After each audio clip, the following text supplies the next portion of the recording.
Bienvenue dans les Chroniques du Mage. Je suis Florent Rousset, accompagnant professionnel et personnel depuis plus de 20 ans. Chaque semaine, je vous invite à faire un pas de côté, à prendre de la hauteur et à percevoir autrement ce que vous traversez en explorant d'autres possibles. Je partage avec vous mes perceptions, mes questionnements, mes expériences, des méthodes, des outils, des méditations guidées et des conversations profondes avec des personnes inspirantes. Mon intention, vous aider à retrouver de la clarté, à transformer vos parts d'ombre et à révéler cette lumière intérieure qui peut faire de vous un phare pour les autres. Je vous souhaite une belle écoute de cette chronique du mage.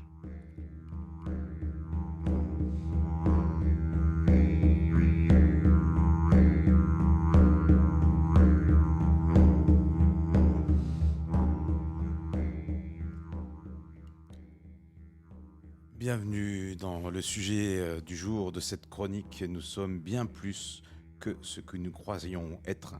Je vais interroger dans ce premier podcast la question de notre identité, de notre perception, de l'identification à nos pensées, à nos émotions, à notre personnalité, de l'identification également aux différentes parts qui nous composent et la manière aussi de se relier à une dimension beaucoup plus grande. Donc je vous invite tout d'abord à garder cet espace-là comme un espace effectivement de dialogue, comme un espace privilégié de dialogue intérieur, de vous mettre dans une disposition, on va dire, totalement d'écoute, de présence. Coupez vos notifications de téléphone, d'ordinateur. Vous pouvez bien entendu écouter ce podcast dans votre voiture ou en faisant la cuisine, mais c'est pas là où vous en retirerez, on va dire, les meilleurs bénéfices. Donc je vous invite vraiment à prendre ce temps pour vous, ce temps TPS de temps pour soi, où vous allez vous consacrer un temps spécialement pour prendre soin de vous, pour vous questionner, pour vous intérioriser, pour répondre à vos questions. Et n'hésitez pas aussi à prendre des notes si vous le souhaitez, à aussi poser des questions, à noter des questions et ensuite à me les poser directement en communiquant avec moi sur mon site internet florentrousset.com ou en allant sur Instagram, LinkedIn, encore Facebook, tout autre moyen de communication. Je peux répondre aussi à vos questions. Alors pour cette notion d'identité, la chose que je voulais questionner en fait, dans Nous sommes bien plus que nous croyons être, c'est qu'on se limite souvent comme une personne liée déjà à plusieurs identités. Alors dans les identités, vous pouvez avoir une identité professionnelle, ça peut être le cas, auquel vous pouvez vous identifier. Alors moi, j'en ai eu plusieurs dans mon existence. J'ai eu une identité dans l'accompagnement du changement. Ensuite, j'ai été chef de projet dans la communication, directeur associé d'une agence. J'ai été coach professionnel. Aujourd'hui, je pratique de l'accompagnement avec de la guidance spirituelle incarnée. Tout ça, c'est des étiquettes, des identités que vous vous donnez, alors qui ont l'avantage de permettre aux autres de vous retrouver, de vous comprendre, de vous étiqueter, de rentrer en communication, en relation avec vous. Mais ça peut aussi avoir certaines limites, on va l'explorer. Alors dans ces identités, dans ces rôles, il y a bien sûr les rôles professionnels et puis il y a les rôles sociaux que l'on peut jouer dans différents entourages. On peut s'identifier au père que l'on est, en l'occurrence pour moi, au beau-père, c'est encore une autre identité. On peut s'identifier au fils, aux filles d'eux, aux neveux, aux nièces, à l'oncle, aux frères, à la sœur. On peut s'identifier à l'ami, on peut s'identifier au voisin. Et on va attendre derrière toutes ces identités des manières de nous reconnaître, des manières de rentrer en communication, des manières de rentrer en relation, des manières aussi de suivre certaines conventions sociales. Alors, si vous m'écoutez et que vous êtes, par exemple, chef d'entreprise, eh ben, vous avez certaines conventions où l'identité du chef d'entreprise qui doit bien gérer son entreprise, qui doit avoir une vision pour son entreprise, qui doit mutualiser ses ressources, qui doit faire face aux défis du quotidien, qui doit recruter, qui doit mobiliser, qui doit défendre ses intérêts auprès de ses banquiers, nourrir des relations avec des partenaires et insuffler cette vision. Ça, c'est une forme d'identité.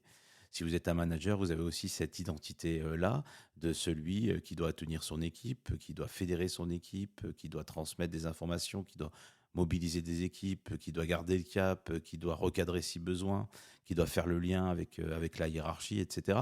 Donc, manager, et ça j'en fais assez régulièrement des formations managériales, c'est aussi une manière de garder, de transmettre une identité. C'est la manière effectivement aussi dont les gens nous perçoivent. Vous pouvez avoir des identités liées aux activités que vous faites. Si vous aimez le sport, voilà, vous faites du ski, du VTT, peu importe.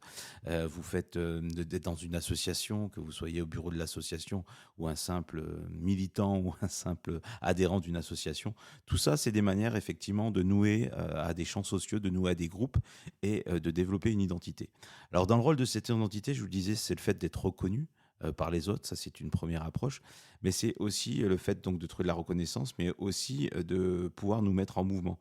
Parce que l'identité, paradoxalement, ça nous permet de nous identifier, de matérialiser une mission, une vision et de devenir la personne que l'on doit être pour accomplir la mission ou la vision que l'on a.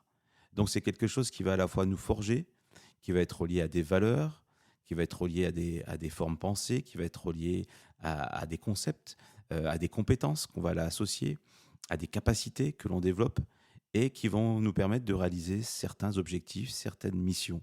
Si on n'a pas l'identité, par exemple, d'un chef d'entreprise et qu'on n'incarne pas les valeurs, la mission, la vision claire de son activité, on va avoir du mal à fédérer les gens derrière. Et souvent, quand on n'a pas cette identité-là, et quand on est, par exemple, moi je l'ai été, hein, salarié à un moment donné, et qu'on devient son propre, qu'on crée son activité, qu'on devient son propre patron, si on continue à agir, à penser avec l'identité d'un salarié et avec tous les réflexes et l'identification aux valeurs d'un salarié, on va avoir du mal à mettre en place, à créer sa vision, à la mettre en place, à réaliser des choses, parce qu'il va falloir avoir une vision à long terme, il va falloir avoir une vision concrète, il va falloir anticiper, il va falloir planifier l'avenir, il va falloir prendre des risques, il va falloir se confronter à des façons de faire nouvelles.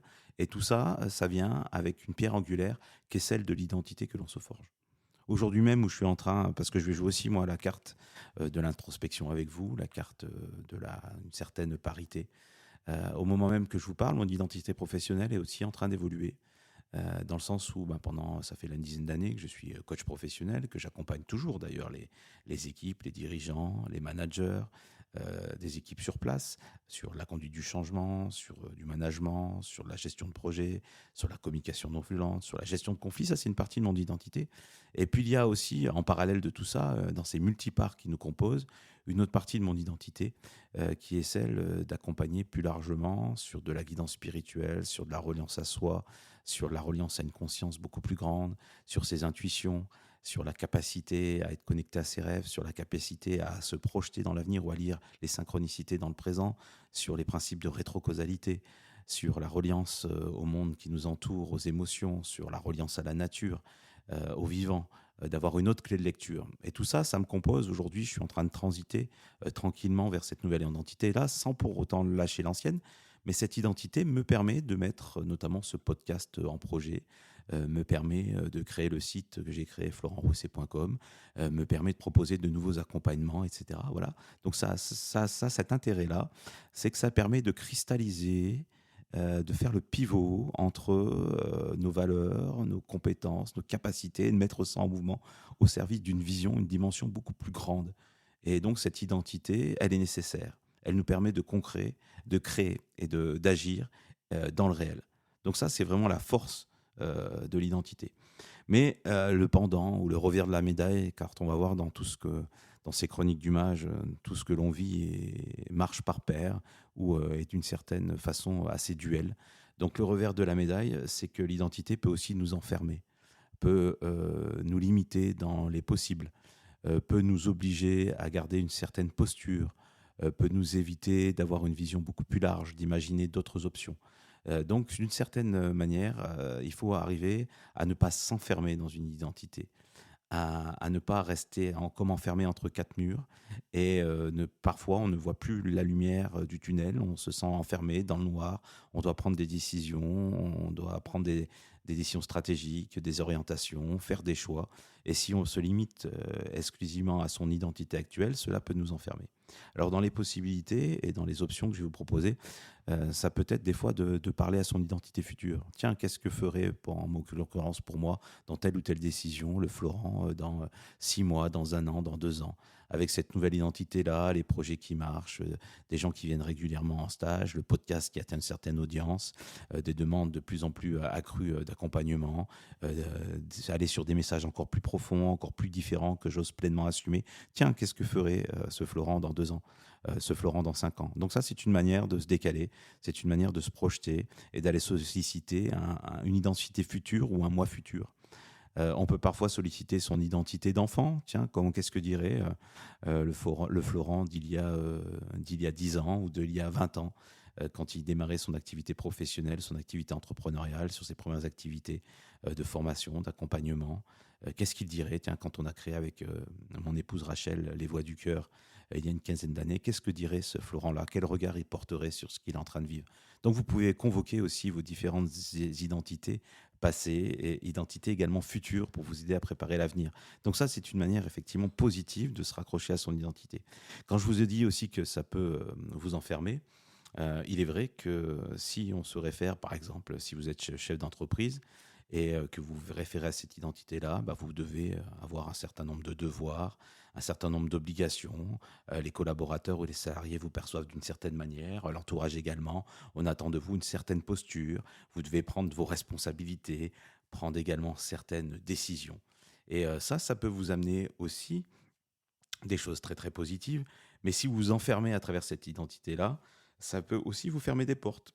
Parce que vous dites, vous voulez aller vers telle directive et vous dites non, j'ai des responsabilités, j'ai mon entreprise effectivement à assumer, à développer, et ça m'empêche effectivement de le faire. Donc cette identité peut être aussi quelque part limitante. Donc il faut savoir muer aussi d'une identité. Je dirais faire preuve d'agilité, et pour faire preuve d'agilité, il faudrait pouvoir passer aussi d'une identité à l'autre.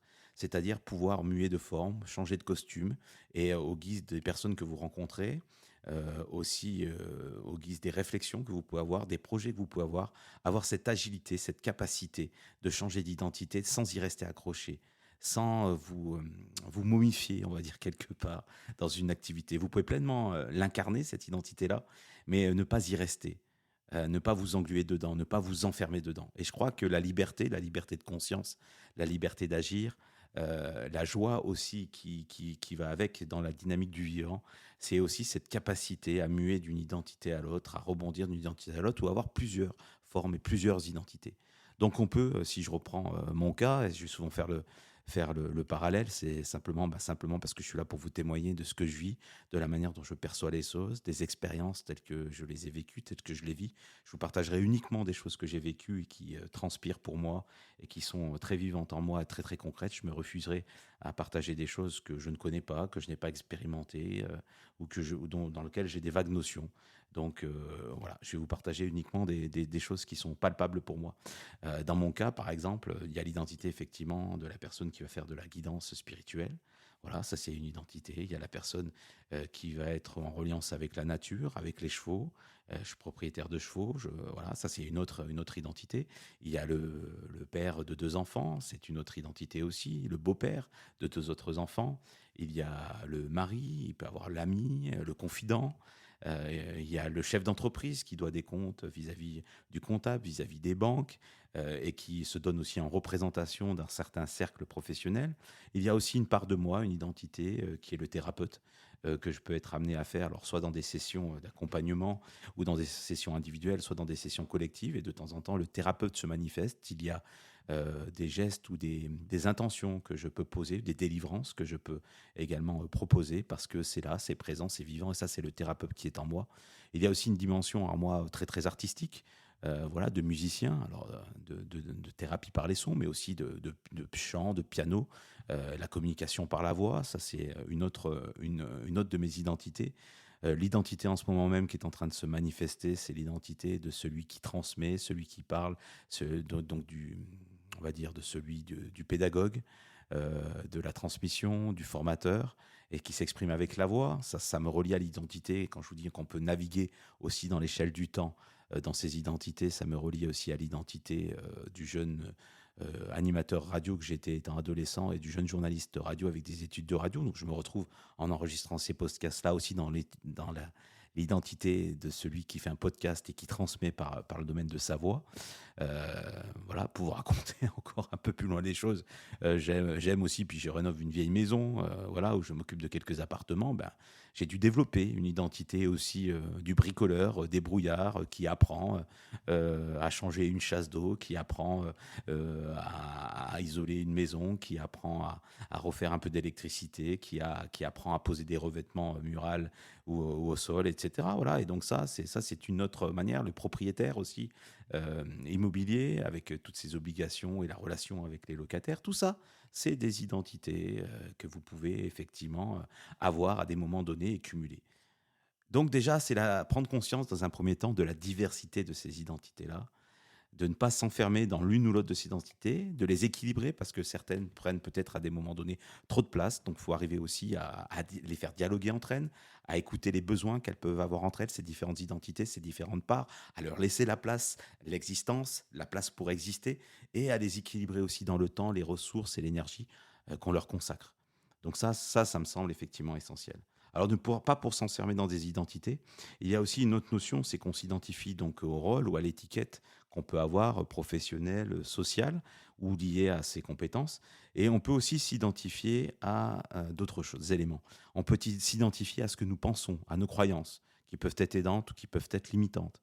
Il y a des choses, et de temps en temps, il faut arriver à faire le point. Tiens, ce que je pense en ce moment sur le développement de mon activité ou sur le travail que je suis en train de faire, sur mon projet professionnel, sur ce choix de vie personnelle, qu'est-ce qui aujourd'hui m'aide à aller de l'avant? Qu'est-ce qui aujourd'hui m'aide à créer des choses? Qu'est-ce qui aujourd'hui m'aide à aller dans la bonne direction? Et aussi faire le pas de côté pour avoir aussi conscience de ce qui m'empêche, de ce qui me verrouille, de ce qui me limite. Et certaines croyances, et même peuvent effectivement être limitantes. Si je passe dans mon cas et que je vous illustre à travers ce premier podcast, je pourrais me dire, tiens, qu'est-ce que va faire un accompagnant professionnel, coach, on va dire reconnu même régionalement et parfois nationalement sur la place, pour proposer ce type de chronique-là, pour parler de guidance spirituelle, pour expliquer les choses, aller à beaucoup plus en profondeur, pour faire part de ces perceptions sensibles, pour parler de sujets qui vont être de plus en plus, on va dire, pointus ou pas forcément admis dans mon registre professionnel.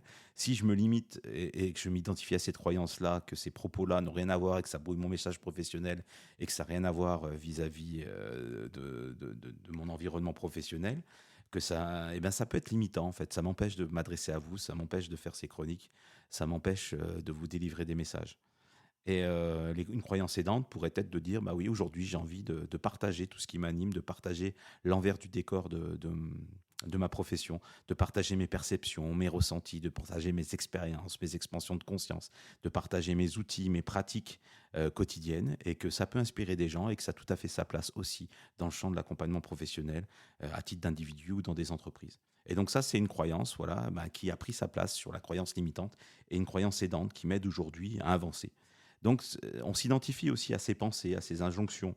Alors, ces injonctions qui peuvent être personnelles, qui peuvent être liées à l'éthique professionnelle, de son environnement professionnel, à son écosystème, qui peut être lié à son éducation, à sa famille, à sa culture. Et donc, il y a des choses qui nous servent, qui sont de l'identité, qui nous aident à avancer, qui sont des points de repère, qui nous structurent, qui nous donnent des valeurs, qui nous donnent des fondements, des assises. Et puis, il y a des choses à un moment donné où ces valeurs, ces assises, où ces croyances, où ces injonctions nous aide pas à avancer, nous limite. Il faut avoir cette conscience, ce pas de côté, de dire tiens, est-ce que cette pensée-là, est-ce que cette injonction, est-ce que cette croyance, est-ce que cette valeur auquel je m'identifie depuis tant d'années, est-ce qu'elle est utile aujourd'hui dans mon chemin? Est-ce qu'elle m'aide à avancer? Est-ce qu'elle m'aide ou est-ce qu'elle me limite? Donc ça, c'est aussi une autre manière de s'identifier. C'est sur la partie, on s'identifie à ses croyances. On peut aussi s'identifier à ce qu'on vit, à ses expériences et aux émotions que ces expériences nous génèrent. On va pas mal parler du rôle des pensées, certes aussi, mais du rôle aussi des émotions. Et on parle de développer son intelligence émotionnelle, mais l'identification à ces émotions, tiens, en ce moment, je suis en colère de telle ou telle situation parce que telle personne m'a manqué de respect ou m'a manqué de reconnaissance, m'a manqué de considération. Et on va s'identifier un tant soit peu à cette colère. Et si on s'identifie trop longtemps à cette colère, on va avoir de la frustration. Et puis on va la garder en soi, puis développer de la rancune en soi. Et ce n'est pas sans impact sur notre personnalité, ce n'est pas sans impact sur notre corps, ce n'est pas sans impact sur notre dynamique de vie, notre dynamique de communication avec les autres.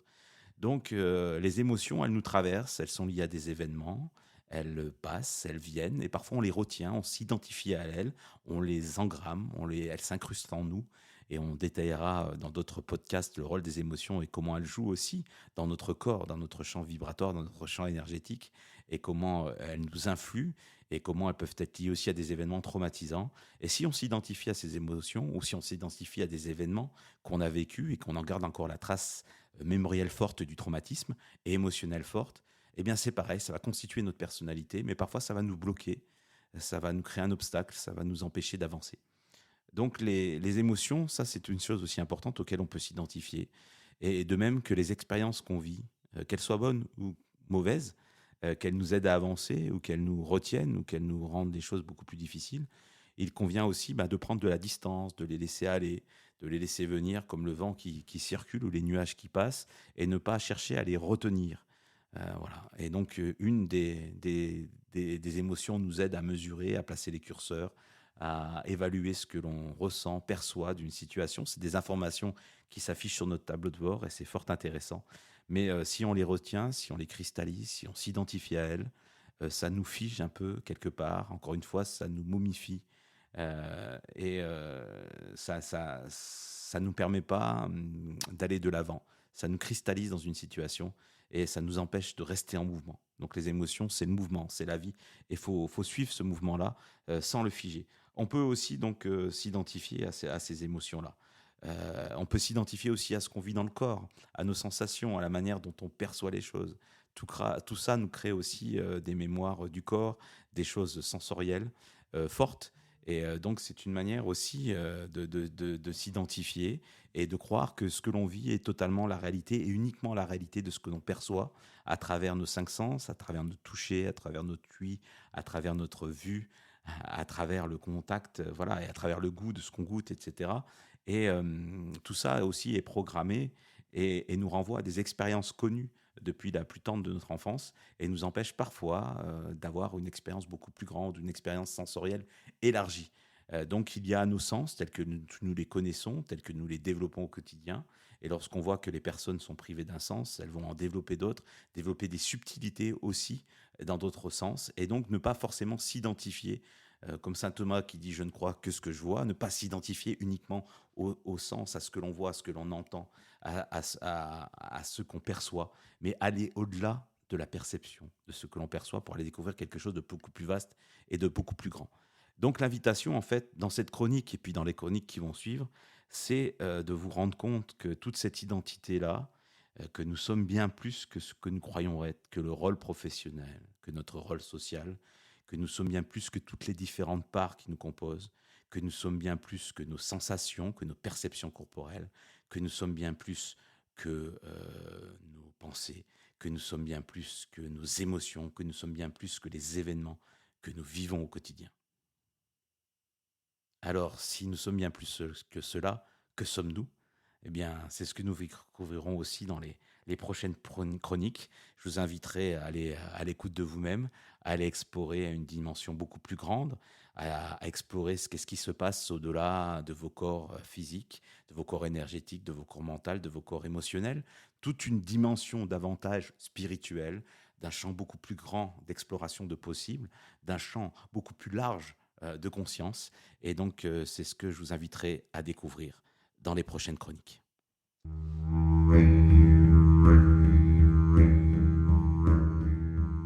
Je vous remercie d'avoir écouté cette chronique du Mage jusqu'au bout. Si cette chronique vous a parlé, je vous invite à lui mettre 5 étoiles si c'est possible, à vous abonner et à la partager autour de vous. Pour retrouver mes accompagnements et vous abonner à la missive du Mage, ma newsletter, rendez-vous sur florentrousset.com. Vous pouvez aussi me rejoindre sur Instagram et LinkedIn avec mon nom, Florent Rousset. Écrivez-moi, je y réponds à tous vos messages, vos questions et vos partages nourriront les prochaines chroniques du Mage. Je vous dis à bientôt.